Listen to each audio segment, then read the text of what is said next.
Hola, buenas tardes. Hoy voy a hablaros de cómo crear vuestra propia empresa. El primer paso que tenemos que hacer es definir lo que es la personalidad jurídica de nuestra empresa.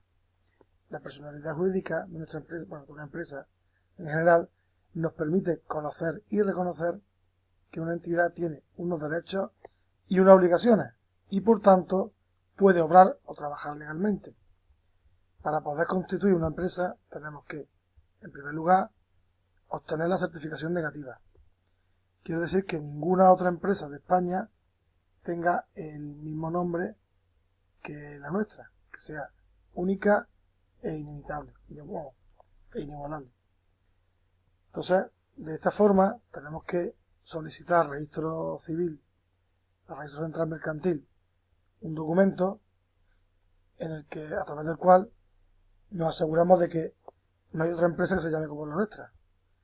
Para ello, debemos poner al menos 3 nombres, como mínimo. Lo ideal es poner 5, porque de esta forma nos aseguramos que en este primer trámite obtenemos una certificación negativa. Hay una serie de condiciones, los IF, que debemos cumplir para que nuestra empresa pueda ser nombrada. El primero de ellos es que el nombre que elijamos no puede ser un nombre ofensivo. Tampoco podemos llevar a nuestra empresa como alguna comunidad autónoma o con el nombre de España. Eso no podemos hacerlo. Y por último, indicar que no podemos utilizar el nombre de una persona para nombrar a nuestra empresa, y mucho menos sin contar con el consentimiento expreso y escrito de esta persona.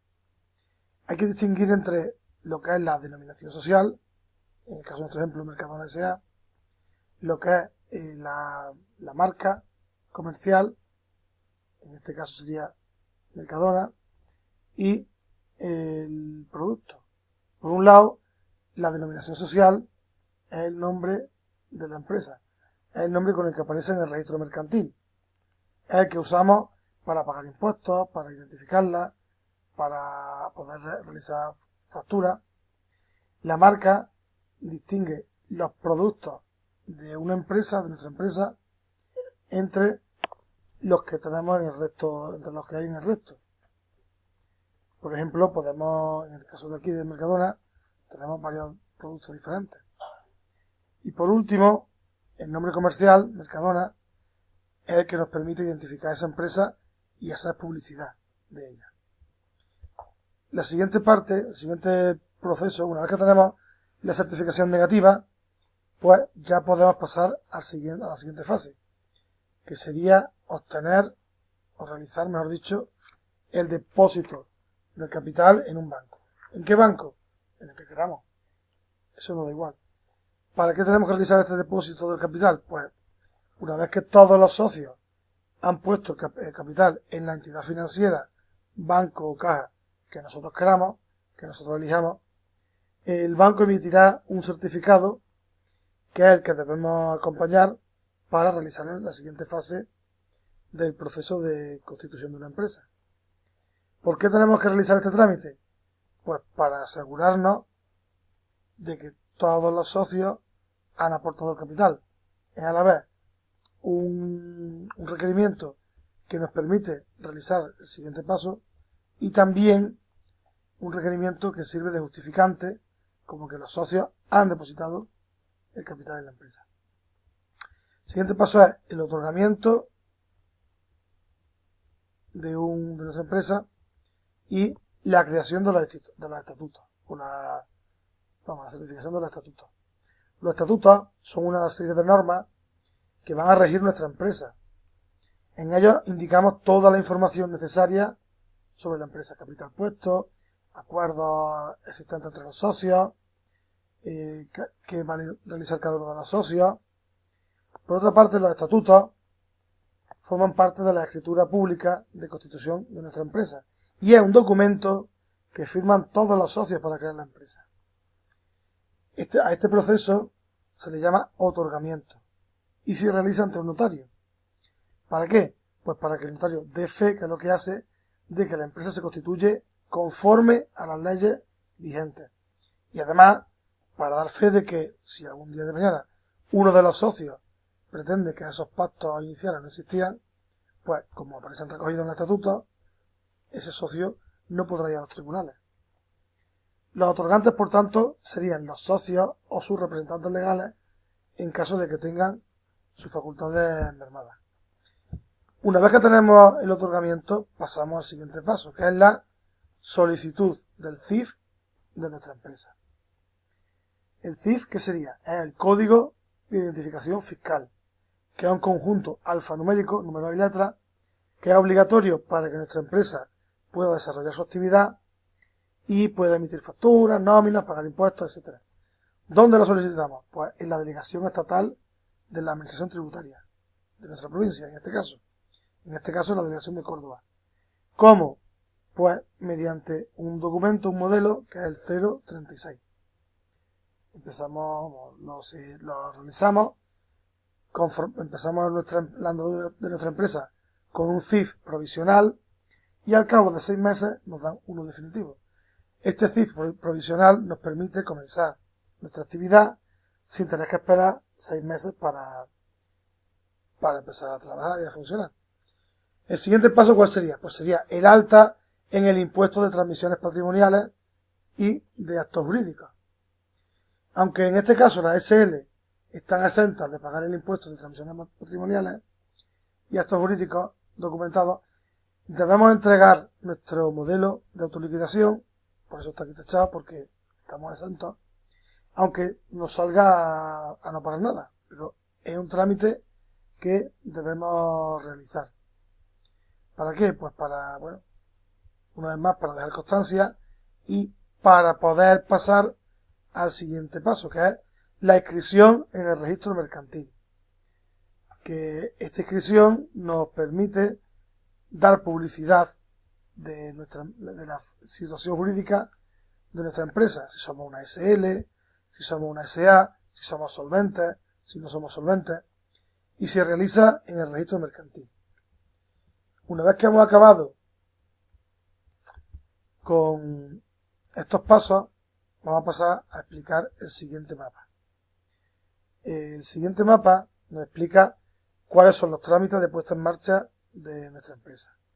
El primer trámite es un trámite sencillo que se realiza en la Agencia Estatal Tributaria, que es un organismo autónomo y dependiente del Ministerio de Economía, y se encarga de gestionar y recaudar impuestos.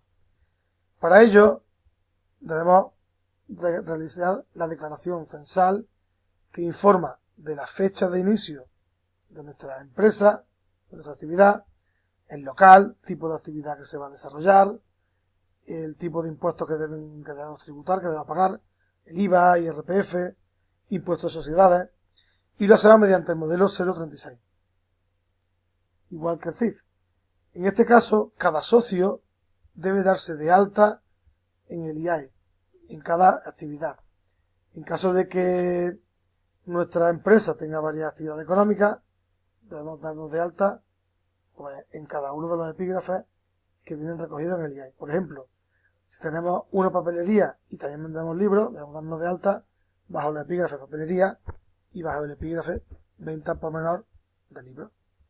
¿Cuál es el siguiente paso? Pues el siguiente paso es darnos de alta en la Seguridad Social. Para ello, tenemos que presentar el modelo TA6 y la certificación del registro mercantil, indicando que se va a contratar a los socios como trabajadores.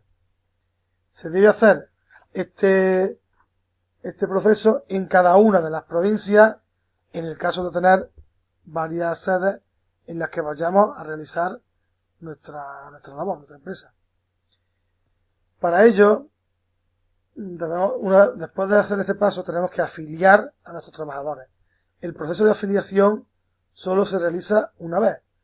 La primera vez que un trabajador se da de alta en la Seguridad Social. Entonces le dan un número, se le asigna un número que le va a acompañar durante toda su vida laboral.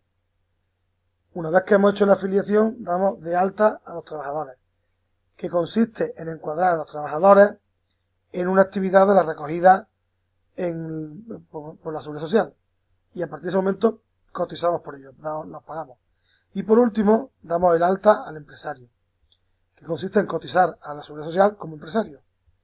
Luego realizamos los trámites laborales, que son comunicación de apertura del centro de trabajo o reanudación de la actividad, se realiza en la inspección de trabajo. Luego, adquisición y sellado del libro de matrícula, que lo pedirán los inspectores en caso necesario. Adquisición y sellado del libro de visita, que también lo pedirán los inspectores. Presentación del calendario laboral. Esto se realiza en el Servicio Público de Empleo Estatal. Y por último, notificación y registro de los contratos de trabajo. Comunicar las contrataciones que no estén obligadas a realizarse por escrito. El siguiente paso serían los trámites a realizar por el ayuntamiento. En este caso, primero de ellos es la petición de la licencia de apertura. El ayuntamiento concede una licencia de apertura siempre que el local cumpla con los requisitos medioambientales, sanitarios, de accesibilidad. En nuestro caso, al realizar una actividad inocua, no es necesario tener el certificado de actividades calificadas. Luego sería la licencia de obra en caso de que queramos realizar alguna obra en nuestro inmueble. Y por último, debemos pagar los tributos locales, alta de la tasa de basura, el agua y demás.